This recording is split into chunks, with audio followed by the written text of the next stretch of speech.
भगवान विश्राम करते हैं, पट जब बंद होते हैं तो मेरे नारायण के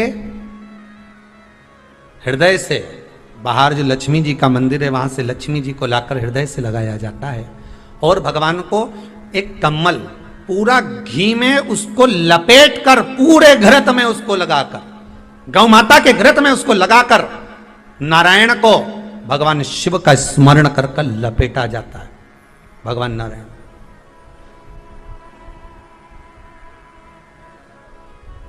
बद्रीनाथ बाबा के मंदिर में दिया घी से भर दिया जाता है, ताले लगा दिए जाते हैं, सब नीचे आ जाते हैं। जब अक्षय तृतीया के समय पर पट खोलते हैं, बाबा का कम्मल घृत से जुड़ा हुआ वैसा कि वैसे ही घृत भरा हुआ, घृत में स्थिरता है, घर में घृत के अंदर लक्ष्मी का भाव आ जाता है। हमारे यहाँ हिंदू धर्म में बहुत सुंदर बात कही जाती थी पहले, आजकल जमाने में कहते कि नहीं कहते मालूम नहीं, पर मारवाड़ के अंदर एक रीति थी, घर के अंदर रसोई घर में एक इतनी बड़ी कुल्हड़ होती थी जिसमें घी भरा होता था, छोटी सी चम्मच होती थी, उसमें पूरे घर का घी खाली हो जाए पर उस कुल्हड़ का घी खाली नहीं होना चाहिए। नानी भाई का मायरा सुना है आप लोगों ने? अगर नानी भाई का मायरा सुना होगा तो नानी भाई के मायरे में नरसिंह मेहता जी की जो दादी के प्राण छूटे थे वो केवल इसी बात पे छूटे थे। अगर नानी भाई का मायरा सुना होगा तो आपको मालूम होगा, नानी भाई के मायरे में जब नरसिंह मेहता भोजन करने के लिए बैठे तो नरसिंह मेहता की भाभी दुरत गौरी ने कह दिया दादी के सामने, जब दादी बोली क्यों इसकी रोटी में घी नहीं लगा, तो कहा कुल्हड़ का घी समाप्त हो गया, रसोई घर में जो बाटकी रखी थी उसका घी समाप्त हो गया। जय कुंवर भाई को चिंता लग गई, आंखों से अश्रु बहने लगे और जय कुंवर भाई नरसिंह मेहता की दादी प्राणों को छोड़ दी कि मेरे रसोई घर का घी समाप्त हो गया, मतलब ये घर अब बर्बाद होने में देरी नहीं लगेगी। नानी भाई का मायरा कहता है दादी के प्राण छूट गए थे, नैनों से नीर बह रहा था, केवल जरा सा संवाद। शास्त्र कहता है घर के रसोई घर में जिस बाटकी से आप रोटी पर घी लगाते उसकी बाटकी में भले आधा चम्मच घी पड़ा पर पड़े रहना चाहिए, क्यों? वो लक्ष्मी को घटने नहीं देता। जिस दिन बाटकी मंज जाए, साफ हो जाए, उस दिन उसी दिन उसको धोकर पोंछ कर वापस भर देना चाहिए। अगर बाटकी गंदी हो गई तो आप धो पोछो, मना नहीं है, पर उसको धोने पोछने से पहले एक कटोरी में घी भर दो, चम्मच रख दो। पर रसोई घर में बाटकी में घी होना चाहिए और उसमें आप डालते रहो और लगाते रहो, रोटी में चलेगा, पर बाटकी का घी समाप्त नहीं होना चाहिए, कुल्हड़ का घी समाप्त नहीं होना चाहिए। वो बरकत है, वो भंडार है, वो संपदा है हमारी। घृत वैभव देता है, घृत वैभव प्रदान कर।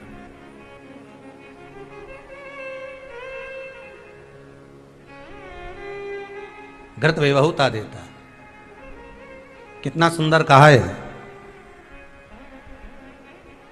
शंकर भगवान के शिवलिंग पर घृत चढ़ाने के बाद आपने दही चढ़ाया शिव जी को, ठीक है, आपने दूध चढ़ाया, जल चढ़ाया, दही चढ़ाया, शहद चढ़ाया, शक्कर चढ़ाई, मिष्ठान चढ़ाया, जो भी आप शिव जी को चढ़ा रहे हो उसमें से केवल एक पदार्थ, एक वस्तु, घी, शंकर के शिवलिंग पर चढ़ाने के बाद में उसी शिवलिंग का घृत, जहां शिवलिंग रखा हुआ है, शिवलिंग जहां रखा रहता है उस कटी पर उस घृत से हस्त फेर देना चाहिए अपनी मनोकामना कर कर।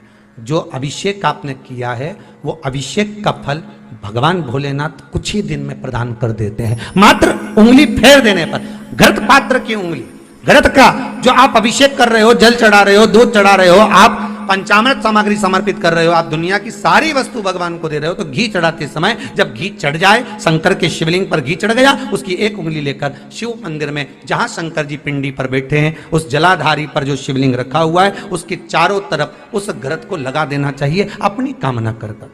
महाराज शिव उसको स्वीकार करता है। क्यों? शंकर और पार्वती के मिलन स्थल माता पार्वती की गोद में भगवान शंकर का जो शिवलिंग स्वरूप विराजमान है, हस्त कमल के अंतर्गत जो भगवान विराजमान है, उसका फल चोगना मिल जाए। शक्तिपीठ नाम सुना है? अरे बोलो तो, जितने लोग कथा सुन रहे, शक्तिपीठ नाम सुना है? शक्तिपीठ का मतलब क्या होता है? जहां पर माता सती के अंग के टुकड़े होकर गिर पड़े वो शक्तिपीठ के रूप में निर्मित हो गए। तो जितनी भी शक्तिपीठ होती है उन शक्तिपीठ में आप लड्डू चढ़ाएं, पेड़ा चढ़ाएं, वस्त्र चढ़ाएं, आभूषण चढ़ाएं, सोना चढ़ाएं, चांदी चढ़ाएं, मुद्रा चढ़ाएं, आपकी मर्जी पड़े करोड़ों रुपए चढ़ाएं, मना नहीं है। पर शक्तिपीठ का दर्शन करने जब जाएं तो कम से कम थोड़ा साथ में गाय का घृत, असली घी साथ में लेकर अवश्य जाएं। क्यों? शक्तिपीठ पर भी घी समर्पित करने से मनोकामना पूर्ण हो जाती है। आप आएंगे शक्तिपीठ का दर्शन करके और मनोकामना पूर्ण होना है, मात्र शक्तिपीठ। आप चढ़ाएं वस्तु, ढेर चढ़ाएं, आप सोना चांदी अंबारियों में धन दौलत सब चढ़ाएं, पर साथ में आप चुनरी चढ़ा रहे हैं, साड़ी चढ़ाएं, घृत भी दीजिए, घृत भी प्रदान।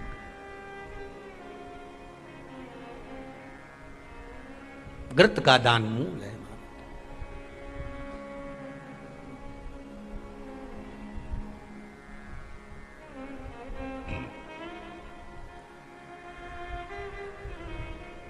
तुमने ही जल थल बनाया, सभी तुम्हारी माया छाया।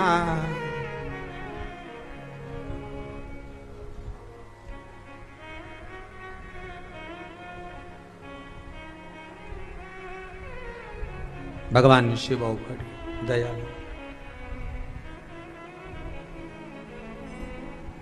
तुमको लाखों प्रणाम, तुमको लाखों प्रणाम, तुमको लाखों प्रणाम, तुमको लाखों प्रणाम। शिव शंकर भोले भाले, शिव शंकर भोले भाले, माँ गौरा के घर वाले, माँ गौरा के घर वाले। तुमको लाखों प्रणाम, तुमको लाखों प्रणाम, तुमको लाखों प्रणाम, तुमको लाखों प्रणाम।